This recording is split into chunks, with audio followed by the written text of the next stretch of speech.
चीज़ सामने आई है कि मुराद अली शाह साहब ने ख़त लिख दिया प्राइम मिनिस्टर को। मैं कहना चाहता हूँ उसके बाद अपने इसके दरबारी, इसके हवारी सईद गनी एंड कंपनी ये कल मैदान में आ गए।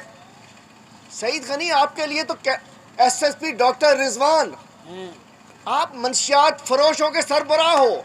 SSP डॉक्टर रिजवान की रिपोर्ट बताती है और आप आके अली जैदी पे बात करोगे। एक अली जैदी ने क्या कर दिया, सारे निकल के आ गए, अपने बिलों से बाहर निकल कर आ गए।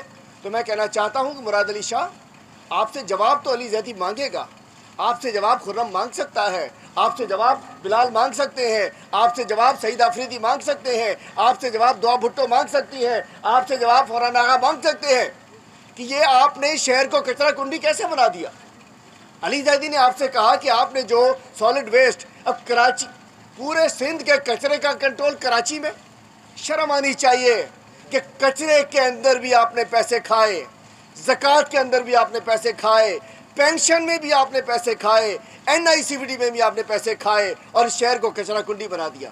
अली जैदी ने आपसे पूछा कि आप इसको मिनट करें, 5 महीने हो गए हैं, अच्छा कप्तान बनने का शौक़ है, PCIC का कप्तान तो मैं बनूंगा, PCIC का इंचार्ज तो मैं बनूंगा। अरे भाई जवाब भी तो दो। और अली जैदी इस शहर का बेटा है। अली जैदी को अभी दिल दुखता है कि जब देखते हैं कि अरबों रुपए आने के बाद आपने उसकी चोरी की है। और मैं दोबारा कहना चाहता हूँ, इस वक्त सूबे में करप्शन का मास्टरमाइंड, मैं कहना चाहता हूँ कि साईं तो साईं की करप्शन भी साईं। सिंध में जितनी करप्शन हुई है 13 साल में, वो हुई है फाइनेंस डिपार्टमेंट के ज़रिए। ख़जाने की कुंजी मुराद अली शाह के पास रही, वो फाइनेंस मिनिस्टर हो या चीफ मिनिस्टर हो, वजारत ख़जाना इसने नहीं छोड़ी है। सारे ऐसे शो करता है मुराद अली शाह साहब अपने आप को कि पीपल्स पार्टी में वाहिद मुराद अली शाह साहब ईमानदार हैं, लेकिन ये बड़े टेक्निकल इन्होंने सिंध के अंदर करप्शन की है।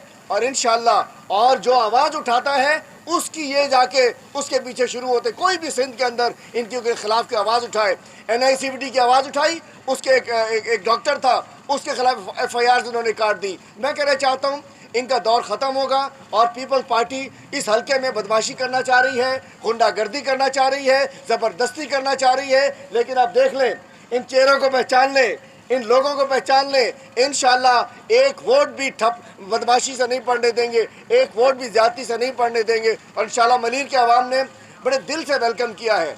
मुर्तज़ा बलोच साहब हमारे दोस्त थे, मैं उन पर कोई बात नहीं करूँगा, उनके साहबजादे पे कोई बात नहीं करूँगा, लेकिन मैं कहना चाहता हूँ इधर भी मरूसियत, इधर भी यही है कि वालिद नहीं है तो बेटा आ गया। इंशाल्लाह हमने यहाँ अपने एक साथी को जानशेर जुनैद साहब को उतारा है। और दूसरी आखिर में बात करूँ कि अभी लाहौर में ऑरेंज ट्रेन गिरी है, ये वो नवाज़ शरीफ का तोहफ़ा है, ये वो नवाज़ शरीफ का तोहफ़ा है जिसके अंदर कि आज इस वक्त जो हादसा हुआ है, मैं कहना चाहता हूँ इससे ये PDM के स्टेज पर बैठे हुए जो लोग हैं, जो मकरूह चेहरे हैं, जो करप्ट चेहरे हैं, जो गुनाहगार चेहरे हैं, इनको पहचाने। और पीपल्स पार्टी उनकी पार्टनर है। सिंध में इन 13 सालों के अंदर हज़ारों अरब की, ये बिलाल भाई इसके ऊपर तबसरा करेंगे कि 13 सालों में कितना बजट आया, कितना इन्होंने खाया, कितना ग्राउंड पर लगाया, इसका बिलाल भाई बताएंगे। खुर्रम भाई। शाह साहब, you are answerable to people of Sindh. You are answerable of all the opposition parties. आप जवाबदेह हैं इन हज़ारों अरब जो आपने खाए। अब मैं आज बताता चलूँ, ये तब्दीली एक्सप्रेस आपने देखा होगा, तब्दीली एक्सप्रेस पिछली हमारी तहरीक का बड़ा हिस्सा रही, पूरे पाकिस्तान में गई। 5 रोज़ ये तब्दीली एक्सप्रेस गिरफ़्तार भी हुई। इसके साथ ही सब लोग इस्लामाबाद में धरने के वक्त ये जो लॉकडाउन था उसके अंदर इसको गिरफ़्तार रखा गया। इस पे कराची में 5 स्टार पे हमला हुआ, गुलशन इकबाल में पीपल्स पार्टी के गुंडों ने इसको तोड़ा, टंडो मोहम्मद खान में इस पर हमला हुआ। और ये बेचारी इलेक्शन के बाद ये समझ रही थी कि शायद पूरी तब्दीली आ गई और ये रेस्ट मोड में चली गई थी। लेकिन मैं अपने वर्कर्स को पैगाम देना चाहता हूँ कि तब्दीली सिंध में आते आते रह गई। इसलिए मैं कहता हूँ कि इस तब्दीली एक्सप्रेस जैसे दोबारा तैयार होकर मैदान में आ गई है, मैं अपने वर्कर्स से भी कहता हूँ अभी सिंध के चोरों को, लुटेरों को जान छुड़ाने के लिए एक दफ़ा आप सब लोग दोबारा रेस्ट मोड से निकलें, रिकवरी मोड से निकलें, दोबारा जिस तरीके से तब्दीली एक्सप्रेस आज से इंशाल्लाह PS 88 से इन करप्ट टोले का खात्मा करने के लिए आपको 88 में नजर आएगी। इसलिए मैं अपने वर्करों से, अपने कारकुनों से, अपने सपोर्टर्स से, अपने वोटर से कहता हूं कि एक मरतबा एक धक्का और देनी चाहिए इस गिरती हुई दीवार को, पीपल्स पार्टी की गिरती हुई दीवार को एक धक्का और दे और इंशाल्लाह मैदान में निकले। PS 88 एक रेफरेंडम होगा सिंध की पॉलिटिक्स का कि अल्हम्दुलिल्लाह पीपल्स पार्टी को सिंध में PTI ने हराया। मैं अपने कैंडिडेट जानशेर साहब से चाहूँगा आपसे बात करें, फिर इसके बाद कुछ सवाल होगा जवाब दे दें। जानशेर आगे फ़ख्र से ये बात कर रहे हैं कि मैं जवाब दे नहीं हूँ। हम हैरान हैं कि सूबे का वज़ीर आला रियासत को ये कहता है कि मैं जवाब दे नहीं हूँ। अच्छा, किस चीज़ का जवाब दे नहीं है? वो सूबे में कहता कि मैं करप्शन का जवाब दे नहीं हूँ। वो कहता है सूबे के अंदर मैं इस तबाही का ज़िम्मेदार नहीं हूँ। वो कहता है सूबे के अंदर जो गंदगी का माहौल है मैं उसका जवाब दे नहीं हूँ। वो कहता है सूबे के अंदर जो तालीम की तबाही है मैं उसका ज़िम्मेदार नहीं हूँ। सूबे का वज़ीर आला कहता है कि सूबे के अंदर जो सेहत का निज़ाम तबाह हाल है मैं उसका भी जवाब दे नहीं हूँ। सूबे का वज़ीर आला ये कहना चाहता है कि उसके MPs, उसके MNAs, उसके मिनिस्टर्स सूबे सिंध में जो करप्शन कर रहे हैं वो वज़ीर आला कहता है और वो समझता है कि वो उसका भी जवाब दे नहीं है। हालात ये हैं कि जब सूबे के वज़ीर आला जो कि नलायक आला, उनसे जब हम ये पूछ रहे हैं कि हमें बताओ कि सूबे का हाल इतना बुरा क्यों है, सूबे सिंध के लोग दिन ब दिन पीछे क्यों जाते जा रहे हैं, सूबे सिंध के लोगों की ज़िंदगियां दिन ब दिन ख़राब क्यों होती जा रही हैं, सूबे सिंध के अंदर आज तक आप 13 साल में रहने के बावजूद कचरा क्यों नहीं उठा पा रहे हैं, सूबे सिंध के अंदर आवाम को पीने का पानी क्यों नहीं मिल पा रहा है, सूबे सिंध के अंदर ज़कात के अंदर करप्शन क्यों हो रही है, सूबे सिंध में आवाम के मसाइल हल क्यों नहीं हो रहे हैं। तो सूबे का वज़ीर आला कहता है कि मैं जवाब दे नहीं हूँ। और वो वज़ीर आज़म को ख़त लिखता है, वो वज़ीर आज़म को ख़त लिख के कहता है कि आपके मिनिस्टर मेरे साथ बदतमीज़ी कर रहे हैं। वो वज़ीर आज़म को ख़त लिख के कहता है कि मेरे साथ अदब से पेश नहीं हो रहे हैं। वो वज़ीर आज़म को ख़त लिख के कहता है कि मेरी शायद इज़्ज़त नहीं कर रहे। मैं सूबे सिंध के लोगों से सवाल करना चाहता हूँ कि 5 दफ़ा इनकी हुकूमत आ गई पीपल्स पार्टी की सूबे सिंध में, 13 साल से इक़्तिदार के अंदर हैं। क्या आज भी हमें इनसे इसी तरह इज़्ज़त से, अदब से, एहतराम से झुककर बात करनी है? क्या ये इस काबिल हैं? क्या इस सूबे का वज़ीर आला इस काबिल है कि उसके साथ एहतराम से बात की जाए? क्या इस सूबे का वज़ीर आला इस काबिल है कि उससे इज़्ज़त से बात की जाए? अब क्या वो जवाब देनी है सिंध के लोगों को? क्या इसके बाप का पैसा है? ये इनका ज़ाती पैसा है? ये आवाम का पैसा है? ये आवाम की खून पसीने की मेहनत का पैसा है? ये टैक्स पेयर्स का पैसा है? हम आपसे सवाल करेंगे और आप जवाब दें, आपके अच्छे भी जवाब देंगे। आप कैसे जवाब नहीं देंगे? आप क्या सिंध के लोगों के पैसों से तनख्वाह नहीं लेते हैं? चीफ मिनिस्टर हाउस में बैठकर मज़े नहीं लेते हैं? मर्सिडीज़ में घूमते नहीं हैं? एयर कंडीशन नहीं मिला हुआ आपको? हर सहूलत आपको मिली हुई है। वो सहूलत आपको इस वजह से मिली है कि आपको सिंध के लोगों की खिदमत करनी है। आपने सूबे सिंध में करप्शन का ख़ात्मा करना है। आपने सूबे सिंध के लोगों को पीने का पानी मुयस्सर करना है। आपने सिंध में बच्चों को स्कूलों में तालीम देनी है। आपने सेहत के निज़ाम को बेहतर करना है। ये 5 दौरों के अंदर भी आप नहीं कर सके और अगर आज आपसे सवाल करते हैं तो आप कहते हैं कि मैं जवाब दे नहीं हूँ। बिलावल जरदारी, जवाब आपने भी देना है।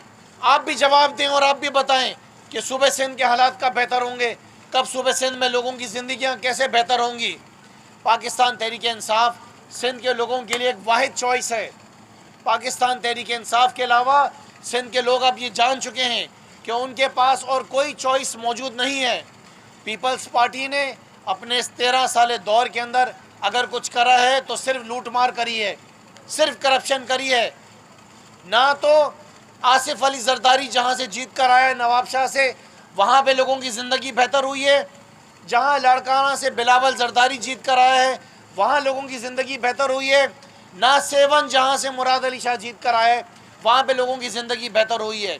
अगर आज आप जाके भुट्टो के जियालों से पूछोगे भुट्टो के जियालों से जाके अगर लड़काना में पूछोगे कि पीने का पानी मुयसर है, वो जवाब देंगे कि साईं यहाँ तो कुत्ते काट जाते हैं, उसकी दवाइयाँ नहीं हैं। आज सूबे सिंध के अंदर जो सबसे ज़्यादा एड्स के केसेस हैं वो लड़काना के अंदर हैं। हर मुसीबत लड़काना से शुरू होती है। लड़काना के लोगों से जाके उनकी ज़िंदगी का अब हाल पूछें तो वो कानों को पकड़ेंगे। ये हालात हैं सूबे सिंध के। लिहाजा पाकिस्तान तहरीक इंसाफ अपनी कोशिशें जारी रखेगी। वज़ीर आज़म इमरान खान की काविशों से एहसास प्रोग्राम के ज़रिए जिस तरीके से सूबे सिंध के लोगों को रिलीफ मिला है, सूबे सिंध के लोगों के लिए जिस तरह काम किया जा रहा है, चाहे वो कराची शहर हो चाहे वह लड़काना हो, उसकी कोई मिसाल नहीं है। ये ज़िम्मेदारियाँ बिलावल जरदारी की थी, ये ज़िम्मेदारियाँ बिलावल की थी जिसके दादा का नारा था, जिसके नाना का इनफैक्ट नारा था कि रोटी कपड़ा और मकान। लेकिन वो वादा कौन पूरा कर रहा है? वो वादा इमरान खान पूरा कर रहा है। वो ना तो बिलावल जरदारी कर रहा है, ना वो आसिफ जरदारी कर रहा है, ना वो मुराद अली शाह कर रहा है। हमें फ़ख्र अपने वज़ीर आज़म के ऊपर कि आज पाकिस्तान की इकॉनमी बेहतर हो गई है। आज पाकिस्तान के अंदर एक टेक्सटाइल का बूम आया हुआ है। आज पाकिस्तान का स्टॉक एक्सचेंज जो है अपनी एक उस ऊंचाई को जाके वो पहुंच चुका है कि आज लोग जो हैं स्टॉक एक्सचेंज के अंदर इन्वेस्ट कर रहे हैं। आज पाकिस्तान की लेदर इंडस्ट्री, आज पाकिस्तान के एक्सपोर्ट ज़्यादा हो गए हैं, आज पाकिस्तान के जो इंपोर्ट्स हैं वो कम हो गए हैं। आज पाकिस्तान की फॉरेन पॉलिसी बेहतर हो गई है। ये वो सारी चीज़ें हैं जो इमरान खान के दौर में हो रही हैं। ये जरदारी के दौर में नहीं हुई थी, ना नवाज शरीफ के दौर में हुई थी। मलीर के इलेक्शन के ऊपर मैं बात करना चाहूँगा। जिस तरीके से हलीम भाई ने बताया कि 1970 से पाकिस्तान पीपल्स पार्टी मलीर के अंदर इक़्तिदार के अंदर रही है, 1970 से या शायद उससे पहले भी। लेकिन अगर आज भी आप मलीर के दही इलाकों में जाएंगे तो वहाँ पे आपको औरतें मटके उठा। बहुत बहुत शुक्रिया। काफ़ी बातें हलीम भाई और खुरम भाई ने कह दी। मैं ये कहना चाह रहा हूँ कि हम एक जमहूरी दौर में हैं और जमहूरियत में हमेशा जो सरबराह होता है वो जवाबदेह होता है। आपके नालायक वज़ीर आला कहते हैं कि मैं जवाबदेह नहीं हूँ। जवाब तो आपको देना पड़ेगा।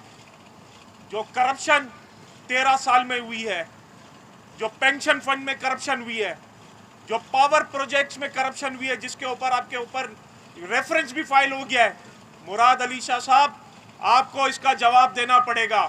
आपको सिंध की आवाम को जवाब देना पड़ेगा। यह आपकी पार्टी में होगा कि जरदारी और उसकी सिस्टम को आप जवाब दे नहीं है, क्योंकि आप लोग तो जमहूरियत में बिलीव ही नहीं करते। लेकिन सिंध की आवाम आपसे जवाब मांगेगी। मुराद अली शाह जवाब दो कि ज़कात के पैसे कहाँ गए। पेंशन फंड जिसमें 9 केस और आ गए, 9 फेक अकाउंट केसेस और आ गए, उसका जवाब दो मुराद अली शाह। नूरियाबाद पावर प्लांट में जो करप्शन हुई उसका जवाब दो मुराद अली शाह। और फिर कहते हैं I am not answerable to anyone. आप आंसरेबल हैं और हम आपको आंसरेबल बनाएंगे। जब अली जैदी साहब ने लेटर लिखा और बताया तो जरदारी सिस्टम की पूरी टीम एक्टिव हो गई।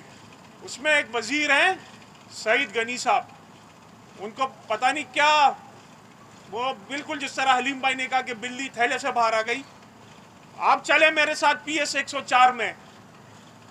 मैं चैलेंज करके कहता हूं कि PS 104 में जितनी गैर कानूनी तरक्याती आपके काम हो रहे हैं, जितना इलीगल कंस्ट्रक्शन PS 104 में हो रहा है, कराची के किसी इलाके में नहीं हो रहा। महमूदाबाद, मंजूर कॉलोनी, आजम बस्ती, चनेसर गोद, ये सारे PS 104 के वो इलाके हैं जहाँ पे इलीगल कंस्ट्रक्शन हो रही है।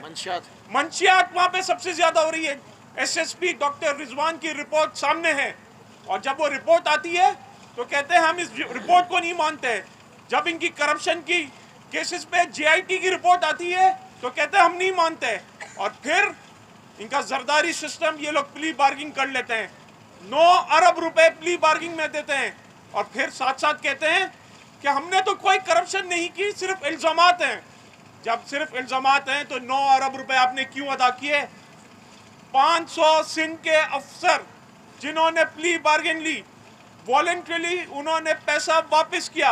उसकी तफसीलात सिंध हाई कोर्ट में तफसील उसकी सिंध हाई कोर्ट में उसकी तफसील हम डिमांड करते हैं कि उसकी दी जाए। सिर्फ 93 ऑफिसर्स की अभी तक तफसीलात दी गई हैं, बाकियों का पता नहीं है। और हम ये भी डिमांड करते हैं कि ये जो 500 ऑफिसर्स हैं इनको फौरन बरतरफ किया जाए। आखिर में मैं आप लोगों को बता रहा था कि जब मैं PS88 में आ रहा था तो आप ये बराबर में रोडों का हाल देखें, इंफ्रास्ट्रक्चर का हाल देखें।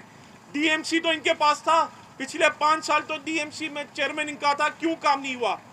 आखिरी 2 बातें, सिंध सॉलिड वेस्ट मैनेजमेंट पूरे सिंध के लिए बनी थी, क्यों सिर्फ 3 डिस्ट्रिक्ट तक अभी आपकी है ना सिंध सॉलिड वेस्ट मैनेजमेंट को इन्होंने लिमिट किया हुआ है।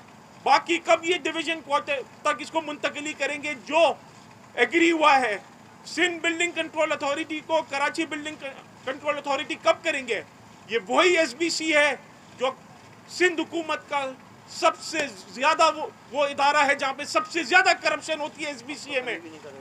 कभी भी ये ना ये नहीं चाहेंगे कि इसको करेंगे, लेकिन मुराद अली शाह साहब आपको जवाब देना होगा और जवाब आपको अवाम देगी जब PS88 का इलेक्शन इंशाल्लाह ताला पाकिस्तान तहरीक इंसाफ जीतेगी। मैं एक आखिरी बात करता चलूं।